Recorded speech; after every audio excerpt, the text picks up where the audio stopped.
이 시간 말씀의 조진성 목사입니다.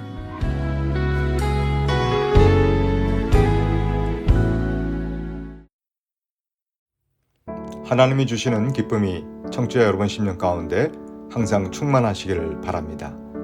오늘은 신약성경 야고보서 1장 5절과 6절의 말씀 내용을 가지고 은혜를 나누겠습니다. 우리가 인생을 살아가다 보면 여러 가지 결정할 문제들을 많이 만나게 됩니다. 결혼은 어떤 사람과 해야 할지, 어떤 사업을 시작하고 또 어떤 직업을 가져야 할지, 또 어느 곳으로 이사를 해야 할지, 또 그보단 좀 덜 중요하게 느껴지지만 무엇을 입어야 할지, 무엇을 먹어야 할지 참 끊임없이 선택해야 할 것들이 우리 앞에 놓여 있습니다. 그래서 혹자는 인생은 선택의 연속이다 라고 말을 했습니다. 그렇기 때문에 우리의 인생을 건강하고 성공적으로 이끌려면 이러한 선택의 상황에서 잘 결정하는 것이 중요할 것입니다. 자, 이와 같은 선택의 문제가 닥칠 때 바른 판단을 하게 하는데 결정적으로 도움을 주는 것이 바로 지혜입니다. 여러분, 지혜가 뭘까요? 어떤 분은 지식과 구분하면서 지식은 부분적이지만 지혜는 종합적이다 라고 이야기를 하면서 지혜는 지식을 잘 활용할 수 있는 방법이라고 이야기를 합니다. 그러면 성서에서는 지혜를 뭐라고 말씀하실까요? 지혜에 대해서 직접적으로 말씀하신 구절이 있습니다. 잠언서 9장 10절에 보면 여호와를 경외하는 것이 지혜의 근본이라 그랬습니다. 자, 이 말씀을 좀 더 묵상해 보면 모든 사물과 사건을 하나님의 편에서, 하나님의 관점에서 볼 수 있는 능력이 지혜라는 말입니다. 사람들은 고난과 시련 같은 그런 시험을 만나게 되면 불평과 원망이 일어나고 심지어 귀한 생명을 포기하려고도 합니다.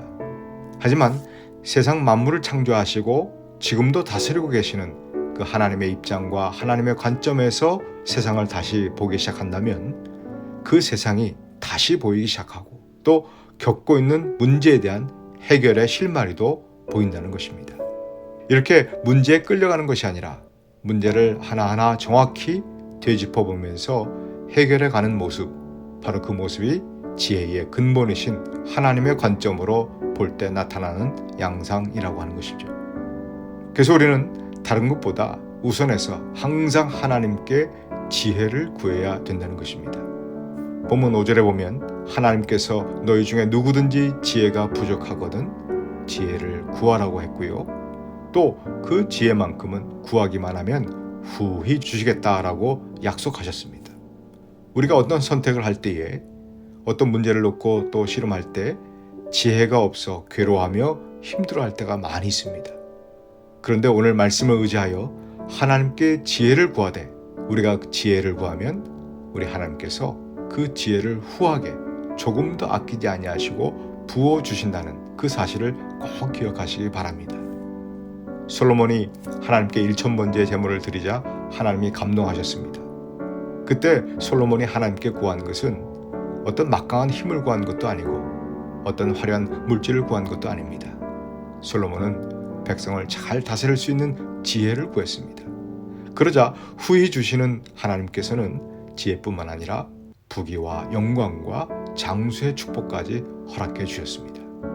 자, 이렇게 우리가 지혜를 구하면 하나님이 후하게 주시는데 그때 우리가 반드시 전제해야 할 것이 있는데 그게 뭐냐면 6절 말씀에 보니까 내가 받을 것에 대한 확신을 가지고 조금도 의심해서는 안 된다는 것입니다. 그러니까 구했으면 표정부터 달라져야 된다는 거죠. 사무엘상 1장에 보면 그 첫 분인 나에게 수모를 당하던 한나가 하나님께 아들을 주시면 하나님께 바치겠다 라며 소원 기도를 드렸습니다. 그리고 기도를 드린 다음에 한나의 모습을 이렇게 그려내고 있죠. 이전과 달리 먹고 마시며 얼굴에 다시는 근심이 없더라. 기도하고 바로 임신한 것도 아닌데 한나는 기도 응답에 대한 확신을 가졌기 때문에 표정이 달라졌다는 것입니다. 그래서 기도는 아뢰기만 하는 것이 기도가 아니라 아뢰는 것이 반드시 응답된다는 확신까지 포함하는 것이 기도라고 하는 것입니다. 앞으로 어떤 일을 결정할 때나 또 어떤 문제가 가로막힐 때 그것을 잘 선택하고 또 잘 극복하기 위해서 먼저 하나님께 나가 지혜를 꼭 구하시길 바랍니다. 겸손한 마음으로 지혜를 구하면 우리 하나님께서 아낌없이 아주 후하게 지혜를 주실 줄로 믿습니다. 그리고 구한 후에는 의심하지 말고 반드시 주신다는 확신을 가십시오. 저와 여러분이 하나님이 주시는 참 지혜로 건강하고 행복한 그리고 성공적인 인생을 살아가게 되시기를 주님의 이름으로 축복합니다.